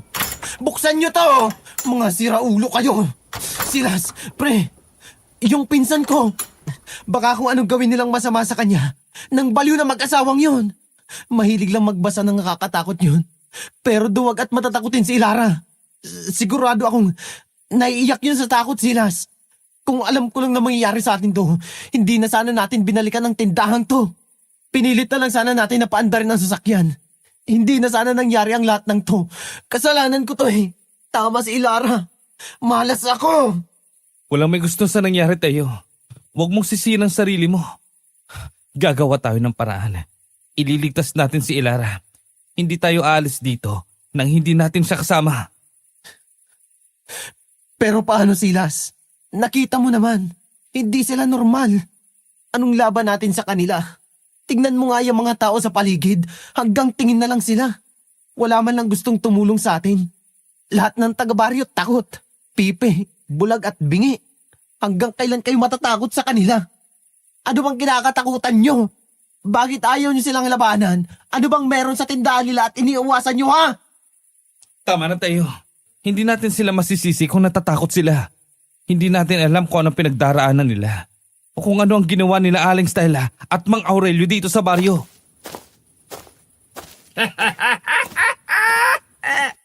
Binala ko na kayo gumalis na at huwag niyo nagpunta ng tindahan yan. Pero hindi kayo nakinig. Mamamatay siya. Kayong lahat. Kagaya ng ginawa nila sa... Bawiin mo yung sinabi mo! Huwag tayo. Huwag mong patulan. Halika na. Sumusobra na kasi yung matandang yan, Silas. Kanina pa ako umaga nagtitimpi. Hindi makakatulong yung init ng ulo mo. Alam ko nag-aalala ka sa pinsan mo. Ako rin. Pero pilit ko nilalabanan tong takot kong na to. At yung mga pwede mangyari kapag hindi natin sana iligtas. Kumalma ka tayo. Kailangan tayo ni Ilara. Takot ang mga taga-baryo. Dahil nawalan din sila. Nawalan ang mga mahal sa buhay. Dahil habang dumadami ang mga paninda nila, unti-unti naman kami nauubos. Ano? Anong ibig niyong sabihin? Hindi na nagsalita pa si Tandang Severino, Miss Anne, nung tanungin siya ng Daddy Silas ko. Pero nung mga sandaling yon ay makikita mong ang mga mata ni Tandang Severino ay walang bakas ng biro o kabaliwan na inaakala ng marami. Walang halakhak, walang pagkalito. Tanging lungkot at galit lang ang makikita mo. Galit na matagal nang kinikimkim. At doon nagsimulang mabuo sa isip ni Daddy ang isang bagay na ayaw niyang paniwalaan na maaaring ang mga panindang nasa loob ng tindahang yon ay hindi basta gawa sa kahoy, clay, wax o pintura, kundi mula sa mga taong nawala na tinutukoy ni Tandang Severino. Noong gabing yon ay nag-isip sila ng paraan kung paano makakapasok sa loob ng tindahan dahil sa bawat segundong lumilipas ay tumitindi ang takot at kaba nila na baka hindi na nila mailigtas pa si Elara. Sigurado ka ba dito, Silas? Yun na lang hindi pa natin natitingnan tayo. Walang kasiguraduhan pero kailangan natin magtiwala. Hindi tayo pababayaan ng Diyos tayo. Alam ko nakikita at naririnig niya tayo. Kaya sana magtiwala ka lang. Hindi tayo pwede maging mahina ngayon. Kailangan tayo ni Ilara. At sa tingin ko, kailangan na rin tayo ng mga tao dito sa baryong to. Sige, tara na. Panginoon, kayo na po sana ang bahala sa amin. Protektahan niyo po kami. Huwag niyo pong hahayaang may mangyaring masama sa pinsan kong si Ilara. Tulungan niyo po kami sa labang ito. Amen. Handa na ako, Silas. Dadalhin ko to. Regalo sa akin to ni Ilara. Ano ba yung ginawa mo sa loob ng sasakyan? Holy Rosary. Ito yung dalang pasalubong sa akin ni Ilara nung nag-visit sila ng mami niya sa isang simbahan sa Pangasinan. Wala tayong ibang dalang panlaban tayo, kundi ang mga sarili lang natin. Dadalhin ko to. Pampalakas ng loob. Dahil alam kong hindi niya tayo pababayaan. Bit-bit ang rosaryo na siyang tanging nagsisilbing liwanag at pag-asa nila Daddy noong gabing yon ay maingat nilang sinuong ni Theo ang masukal na likurang bahagi ng tindahan. At umaasa silang makakakita ng pwede nilang daanan para makapasok sa loob. Hindi na nila inalintana pa ang bawat kagat ng insekto sa kanilang balat, pati na ang matatalim na sanga at damo na dumadapli sa kanilang mga paa.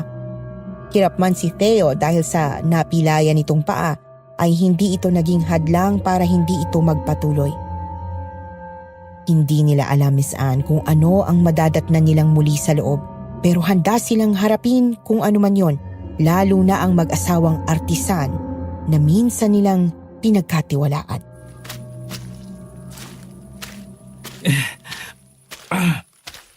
Masyado na masukal ang bahaging to. Teo, wala pa tayong nakikitang kahit ano na pwede nating daanan. Lumalalim na ang gabi. Ipagdasal na rin natin na sana walang maligaw na makamandag na ahas rito. Teka, Silas, parang may nakikita ako sa banda ron. Oh, sige, tara na. Baka yun na nga ang hinahanap natin para makapasok sa loob. Sa palagay ko, may hirapan tayo makapasok dyan sa maliit na pintuang yan, Teo. Teka, hanap ako ng bato. Umatigas na bagay na pwede natin gamitin pampukpok. Mukhang marupok na rin naman ang mga rehas. Konti pa, Silas. Mabubuksan na yan. Nabuksan na. Pero kailangan natin gumapang papasok, Teo. Ako muna. Sumunod ka kaagad. Sige, Silas. Kung sakaling hindi ako makaligtas at huling gabi na to na makakasama niyo ako, pakisabi sa mama ko na mahal ko siya. At ipangako mo rin na kahit anong mangyari, buhay kayong lalabas ni Ilara sa baryong to. Gago ka ba? Ano bang pinagsasabi mo, Teo? Makakaalis tayong 3 sa lugar na to. Itigil mo nga yan. Ayaw mo nun. May mga huling habilin ako sa'yo bago ako mawala. Gago. Tumigil ka nga. Hindi ako nakikipagbiroan sa'yo, Teo. Ngunit nung mga oras na yon, Miss Anne, bigla na lang daw pinanlamigan si Daddy. Sanay naman siya sa pagiging palabiro ni Theo. Pero sa sandaling yon, imbis na matawa, bigla siyang kinabahan. Shh! Narito na tayo. Itigil mo muna yung mga biro mo, Teo. Hindi na talaga ako natutuwa sa'yo. Tapos ang gusto kong kulay ng kabahong ko, kulay... Aray! Sige na nga, titigil na. Isa pa, di lang yan ang aabutin mo. Oo na, tatahimik na. Oh, shit, ano to? Anong klaseng kwarto tong napasukan natin, Silas? Teka, mga tao ba yun o rebulto? Hindi ako sigurado. Oo, may amoy na wax, pero may sumisingod din na parang amoy kalawang at nabubulok na laman sa mga obrang narito, Teo. Huwag mong sabihin, mga totoong tao sila, Silas. Sa tulong ng liwanag na sumisilip mula sa siwang ng pinto ang pinasok nila at ng mahinang bombilyang kumukurap sa kisame, unti-unti nilang nasilayan ang kabuuan ng silid. May mga stanterong puno ng rebulto, isang lalaking nakatayo na tila nagmamasid, 2 batang nakaupo, parang naghihintay na tawagin ang kanilang pangalan, at isang matandang babae na nakapikit, waring taimtim na nagdarasal. Lahat sobrang detalyado ang pagkakagawa. Mula sa mga nakaumbok na ugat sa leeg, sa pinong hibla ng buhok, hanggang sa manipis na pawis nila na tila namumuo sa kanilang noo. Sa isang malaking mesang kahoy may mga brush at may bakas pa ng pulang mansya. Hindi mo matukoy kung pintura ba yun o dugo, Miss Anne. Nakalapag din doon ang power chainsaw ni Mang Aurelio. May tumutulo pang kulay pulang likido mula sa patalim nito na marahang pumapatak sa sahig. Sa paligid, may mga nakakalat na gamit ng tao. Isang tsinelas na walang kapareha, punit-punit na mga damit, at ang ilan ay may borda pang pangalan. Nung mga oras na yon, Miss Anne, ni isa sa kanila ay walang umimik at parehong nagpapakiramdaman lang. Ramdam sa buong silid ang mabigat na tensyon. At kasabay ng malakas na tambol ng kanilang mga dibdib na dala ng takot at kaba, ay dahan-dahan nilang ipinagpatuloy ang paglibot sa buong kwartong kinaroroonan nila. Hanggang sa napunta ang kanilang tingin sa isang babaeng nakahiga sa gitna ng mahabang metal na mesa. Nakatakip ang buong katawan nito ng puting kumot at tanging mukha lamang nito ang nakikita. Ayon sa Daddy Silas ko, nang pagmasdan nila ang babae, tila ba natutulog lamang ito. Pero may isang bagay na pilit sumisiksik sa kanyang isipan. Isang bagay na parang ang hirap tanggapin at paniwalaan. Parang masisiraan ako ng bait sa mga nakikita ko, Teo. Ang hirap iproseso sa utak ang lahat ng to. Teka, Silas, saan ka pupunta? May gusto lang akong kumpirmahin, Teo. At kapag nagkatotoo ang kutob ko, mas kailangan na nating mahanap si Ilara sa lalong madaling panahon. Anong ibig mong sabihin? Sandali, Silas, huwag mo lalapitan. Teo, ihanda mo ang sarili mo. Dahil hindi basta-bastang nilalang ang makakaharap natin. Teka Silas, bakit parang umalon bigla ang dibdib ng babae? Buhay siya, Silas! Tinapik ni Daddy ng bahagya ang pisngi ng babae. Napaatras siya nang maramdaman ang pinaghalong lamig at init sa balat nito. Pati na ang hangin na lumalabas sa ilong ng babae ay isang patunay na buhay nga ito. Pero hindi rin nagtagal dahil ang singaw na nagmumula ron ay unti-unting nawala kasabay ng pagpatag ng dibdib nito. Isang indikasyon na hindi na ito humihinga pa at tuluyan ng nalagutan ng buhay, Miss Anne. Doon na kumpirma ng daddy ko na kaya pala mukhang totoo ang obra at likha ni Aling Estela at Mang Aurelio ay dahil mga totoong tao ang ginagamit nila sa kanilang sining. At ito rin ang working area na sinasabi ni Aling Estela na bawal nilang puntahan. Noong mga oras na yon ay napuno ng matinding pangamba ang puso ni Daddy dahil hanggat hindi pa nila nakikita si Elara ay tumataas ang posibilidad na maging katulad din siya ng mga wax figure na kasama nila sa loob ng silid na yon kapag hindi pa nila ito nahanap. Elara, Anong ingay yun? Saan nanggagaling yun? Umalis na tayo, Silas. Baka maabutan tayo ng mga Aurelio at Aling Estela. sa banda ron may pintuan. Tara na tayo, bilisan mo. Anong amoy yun? Ang baho! Sabihin mong hindi totoo ang nakita natin, Silas. Mababaliw na rin yata ako, pre. Sana nga tayo. Sana masamang panaginip lang lahat ng to. Dahil hindi ko lubos maisip kung paano nila nakayanang gawin ang mga bagay na to. Mga baliw sila, Silas. Mga halimaw! Pagbukas ng pintuan, isang napakalamig na singaw ang sumalubong sa kanila. Mas malamig kesa dun sa unang kwartong napuntahan nila na para bang pumasok sila sa isang silid na hindi lamang pinag-iimbakan ng mga bagay, kundi ng mga bangkay. Bumungad sa kanila ang mga kahong gawa sa salamin. Ayon sa daddy ko, Miss Anne, para daw yung mga glass chamber. Sunod-sunod ang mga kahon na nakasalansan sa loob ng kwartong yon. At ang mas nagpagimbal pa sa kanila, may laman ang bawat kahon. Tila nagsilbing kabaong ang mga ito ng mga taong nadatnan nila sa storage room at ng mga hayop na wala ng buhay. Nagmistula silang mga display sa isang museum, ngunit mas nakakakilabot pa. Halos masuka pa sila sa pinaghalong amoy ng dugo, laman na nag-uumpisa ng mabulok at isang kemikal na ginamit upang mapanatili ang itsura ng mga ito. Pero may isa pang nakapagpabigla sa kanila.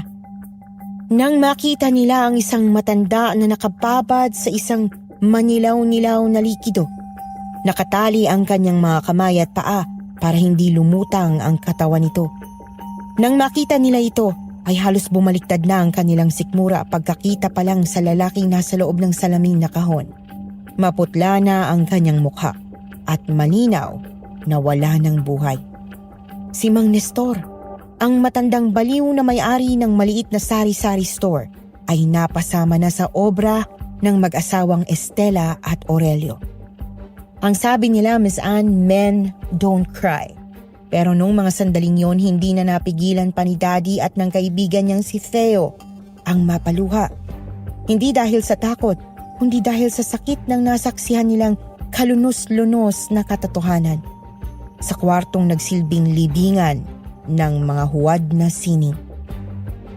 Nakita nila kung paano ginawang obra ang buhay ng tao, kung paanong ang mga hininga, mga pangalan at mga pangarap ay naging bahagi na lamang ng isang koleksyon.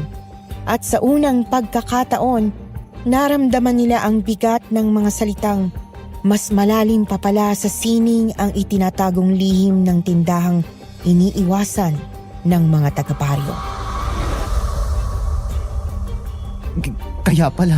Kaya pala walang nagagawi sa tindahan nila at iniiwasan ito ng mga taga-baryo. Ay dahil takot silang mapabilang sa mga koleksyon ng mag-asawa. Mga halimaw sila. Wala silang awat tayo. Hindi ko lubos maisip kung paano silang napunta sa sitwasyong ganito. Kung paano sila magmamakaawa na huwag silang patahimikin. Mababaliw na ako sa mga nangyayari, Silas. Si Ilara. Ang pinsan ko hindi pa natin nakikita. Paano kung... Hindi tayo. Naniniwala akong buhay pa si Ilara. Pero nasan siya, Silas? Putang ina. Dahil sa Festing Art Project na yan, napunta tayo sa ganitong sitwasyon. Walang may gusto sa nangyari tayo. At mas lalong hindi natin alam na mangyayari sa atin ang mga bagay na to. Tumayo ka na dyan tayo. Alam kong pagod at nahihirapan ka na rin. Pero isipin mo kung paano pa kaya mga yan. Si Ilara, hindi natin alam kung ano ang nangyari sa kanya. Kaya tayo, tatagan mo pang loob mo. Kaya natin to. Sa totoo lang, Miss Anne, maski anong tapang ang ipakita ni Daddy noon, unti-unti na rin siyang nakakaramdam ng panghihina. Hanggang sa may narinig silang pagsigaw. Hindi nila napansin na may isa pang kahon sa bandang sulok ng silid at doon nagmumula yung ingay. Agad nila itong nilapitan. Napansin ni Daddy na nagmoist yung salamin habang bumibilis din ang pagtagas ng likido sa ibaba. Dahan-dahan niyang pinunasan ng salamin at doon tumambad sa kanila ang maputlang mukha ni Ilara. Nanlaki ang mga mata ni Theo. Hindi siya makapagsalita sa nasaksihang itsura ng kanyang pinsan. At nung mga oras din yon ay parang huminto naman ang mundo ni Daddy, Miss Anne. Nang makita niya ang babaeng tila wala ng buhay na nasa loob ng kahon na salamin. Ilara, naririnig mo ba ako? Hindi si Ilara yan, Silas. Hindi yan ang pinsan ko. Hindi yan siya. Ilara, please. Alam kong nandyan ka pa. Matapang ka, diba? Magsalita ka naman, oh. Uuwi na tayo. Uuwi na tayo, Ilara, please. Gumising ka na. Tabi, Silas. Babasagin ko ang salamin na yan. Sandali. Nakita mo ba yan? Gumalaw ang mga daliri niya. Ilara, si Silas to. Maghintay ka lang. Ilalabas ka namin dyan. Buhay siya tayo. Bilisan mo. Oo, Silas. Ito na. Nang mabasag nila ang salamin, bumuhos ang malamig na likido sa sahig. Agad nilang inalalayan si Ilara palabas ng kahon. Nang hihina, nanginginig. Ang bawat paghinga nito'y mabagal at mabigat. Pilit na lumalaban para mabuhay. Habang pinapakalma ni Daddy si Ilara ay nakarinig pa sila ng magkakasunod na pagsigaw ng 3 pang kahon sa loob ng storage room. Mabilis namang kumilos si Theo nang makita niya ang bahagyang paggalaw sa loob ng mga kahon. Hindi na ito nag-atubili pa at isa-isa niya itong binasag gamit ang martilyong nakita niya. Bumuhos ang likido, bumagsak ang mga katawan ng mga bihag sa sahig, nanghihina, takot na takot at halos hindi na makalakad. Sa unang pagkakataon ay nakaramdam sila ng pag-asa, pag-asang makakatakas na sila sa lugar na yon. Akala nila, Miss Anne, makakaalis na sila ng tuluyan pero biglang nagpatay-sindi ang mga ilaw. Kasabay nito ang mga tunog na hindi nila maipaliwanag, parang mga kuko na kumakalmot sa bakal, mga nakakatakot na ungol na nagmumula sa dilim. Hanggang sa tuluyang namatay ang lahat ng ilaw. Nilamon sila ng kadiliman at tanging iyak ng mga bihag at mabibigat nilang paghinga ang maririnig sa loob ng silid. Hanggang sa biglang bumukas ulit ang ilaw at bumungad na sa kanilang harapan ang mag-asawa. Kasabay ng nakakatakot na tawa ni Aling Estela at pag-alulong ni Mang Aurelio. Si Mang Aurelio na nangingitim ang mga mata at nanlilisik na nakatingin sa kanila. Mahahaba ang mga kuko na kayang-kayang pumunit ng laman. May mahaba at naglalaway na dila na bahagyang nakalawit. Ang mga ngipin nito ay matutulis at nangingitim. Ang katawan nito ay mas malaki kesa dati. At ang dating makinis na balat ay napalitan ng gaspang. Si Aling Estela naman ay pulang-pula ang mga mata. Mahahaba ang mga kuko at pangil na tila may bakas pa ng sariwang dugo. Napalitan na ang maamo nitong mukha. Malayong-malayo na sa babaeng minsang ngumiti at nag-alok ng matutulugan sa kanila. Ang mga nasa harap nila ngayon, Miss Anne, ay hindi na tao, kundi mga halimaw. At saan kayo pupunta? Akala nyo ba makakalis pa kayo rito ng buhay? Hindi pa tapos ang aming obra. Saan nyo sila dadalhin? Hindi ba gusto nyong matuto kung paano sila gawin? O kaya naman ay gusto nyo lang mapabilang sa aming mga koleksyon? Ang manika kong si Ilara, hindi nyo siya makukuha! Mga halimaw kayo! Pakawalan nyo na kami! Bakit nyo ba ginagawa to, ha? Hindi ba kayo naawa sa mga tinanggalan nyo ng karapatang mabuhay? Hindi ba kayo natatakot sa Diyos, ha? Awa? Bakit? Naawa ba sila nang patayin nila ang kaisa-isa naming anak ni Aurelio?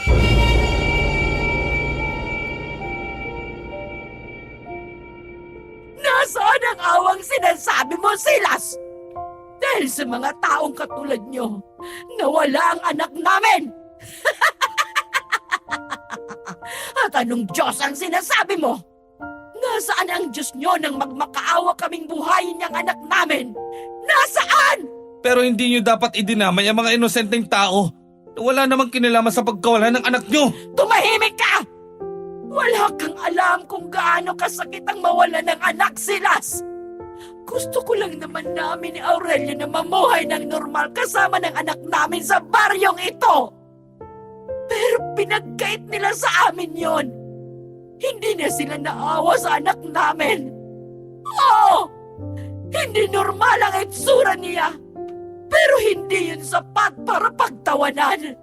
Pahirapan at abusuhin nilang anak naming hangad lang naman ay maging malaya sa mga mapanghusgang tao.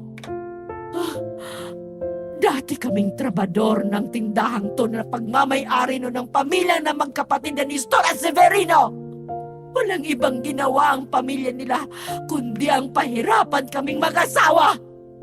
Tiniis namin yun dahil gusto naming bigyan ng magandang buhay ang anak namin.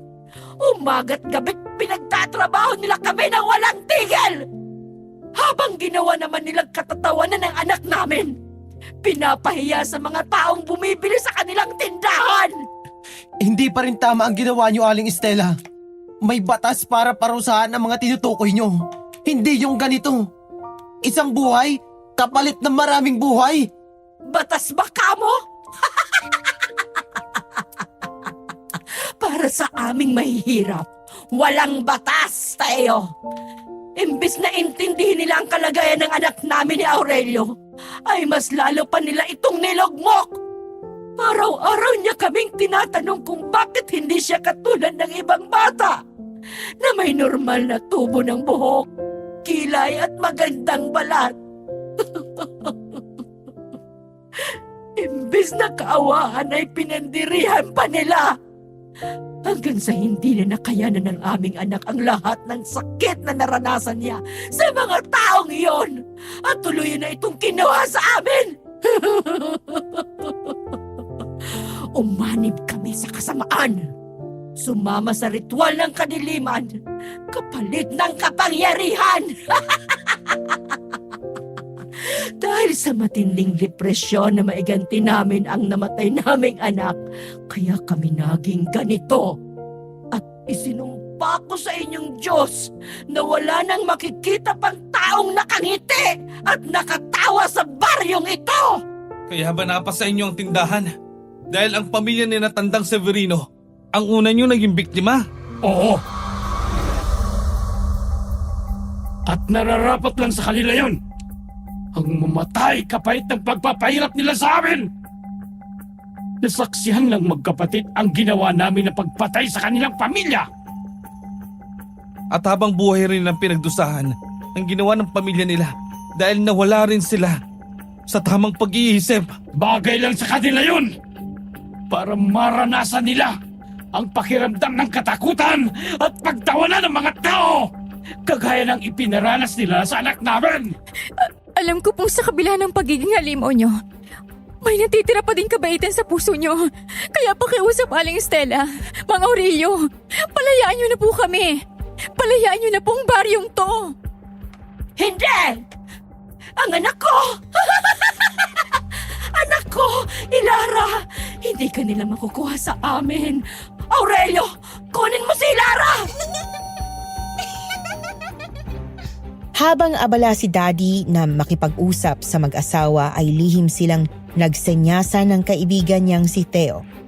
Patago itong pumuslit palabas ng storage room at kumuha ng mga gamit na panlaban sa mesang kanilang nakita. Ayaw man nilang daanin sa dahas pero wala na silang pagpipilian pa dahil kahit anong pakiusap ang gawin nila ay hindi na sila pakikinggan pa ni Aling Estela at Mang Aurelio, Miss Anne.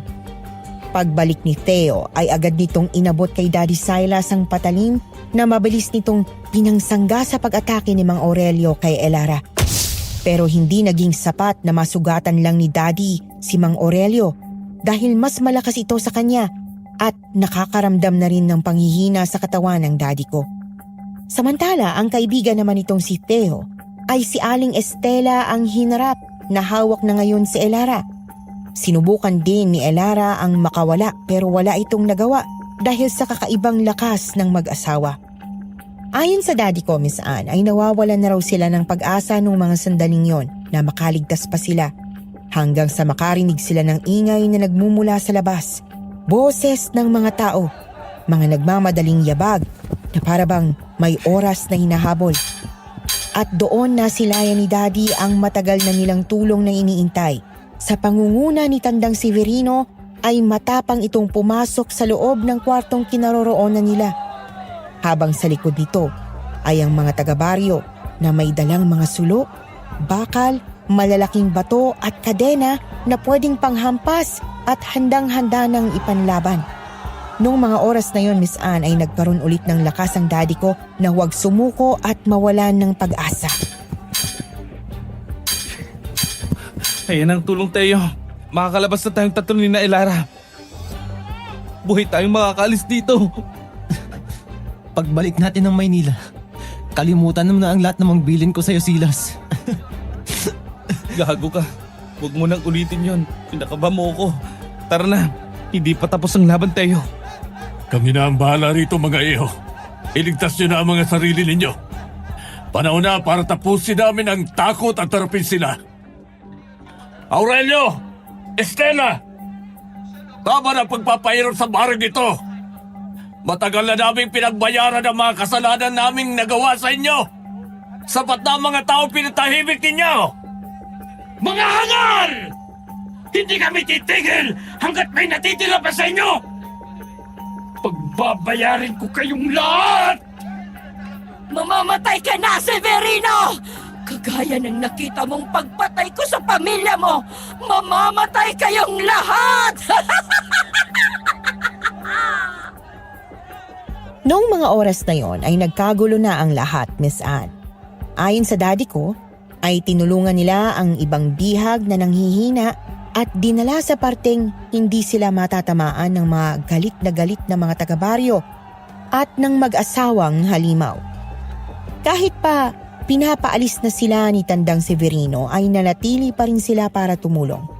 Nakiusap din si Daddy sa mga nakaligtas na hanggat hindi pa natatapos ang kaguluhan ay kung pwede sana samahan siyang magdasal ng mga ito para matapos na at muling magbalik sa liwanag ang lahat.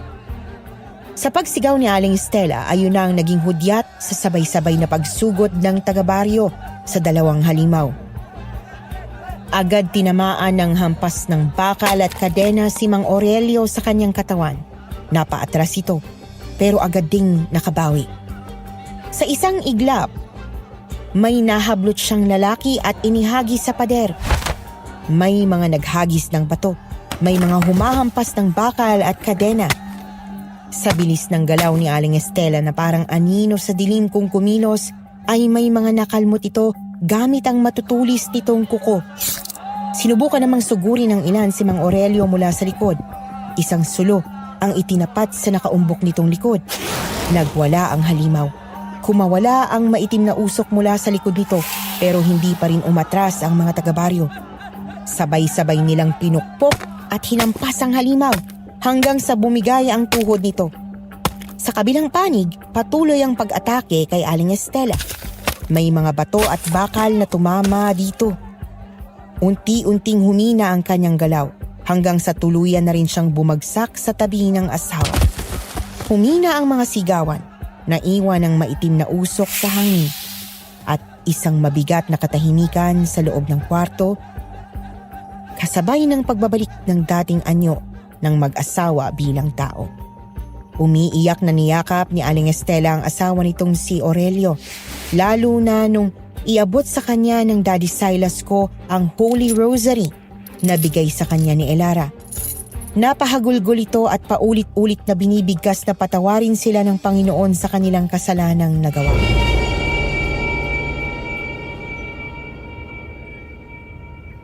Ang sabi ng mga doktor, malapit na raw kami makalabas ni Theo dito. Salamat at hindi mo kami sinukuan ng pinsan ko, Silas. Ano pa at naging kaibigan niyo akong dalawa ha? Salamat, Silas. Dahil kahit ilang taon ang lumipas, narito ka pa rin. Hinintay mo pa rin kami ni Theo. Iba talaga ang alagang Silas, no, Ilara? Kahit ilang taon pa yan. Ilara, hihintayin ko kayong dalawa. Sabay-sabay tayong babalik sa eskwelahan at magtatapos ng pag-aaral. 3 taon pa ang matuling lumipas, Miss Anne, at tuluyan ng gumaling ang magpinsang Elara at Theo sa tromang kanilang inabot sa tindahang iniiwasan ng mga tao. Bumalik ulit sa pag-aaral ang Daddy at ang mga kaibigan niya, Miss Anne, at sabay-sabay na nagtapos sa kolehiyo. Pagkatapos lahat ng nangyari ay wala na rin silang naging balita pa sa mga taga-baryo at sa lugar na yon. Dalangin na lang nila na sana ay pare-pareho ng nakamit ng mga tao doon ang tunay at walang hanggang katahimikan at kapayapaan sa kanilang baryo. Hanggang dito na lamang po ang kwentong takip silim ng aking Daddy Silas, Mommy Elara at ng Tito Theo ko. Maraming salamat po sa pakikinig. Isang kwento na tungkol sa katapangan, pangunawa, pagmamahal, sa pamilya at pagkakaibigan. Yon ang pinakita ng sender sa atin ngayon. Isang kwentong nagbigay aral at paalala sa atin na unawain natin ang mga bagay-bagay at huwag husgahan agad ang isang tao, lalo na kung may pinagdadaanan nito at problema sa pag-iisip. Kung meron man kayong gustong ibahagi ng mga opinyon nyo tungkol sa kwento ni Silas at ng mga kaibigan niya, ay pwede niyong ilapag dito sa comment section. Huwag din kalimutang i-like, i-share at i-subscribe ang Kwentong Takip Silim at iba pa naming channel para sa mas marami pang kwento ng kababalaghan at misteryo. Maraming salamat po.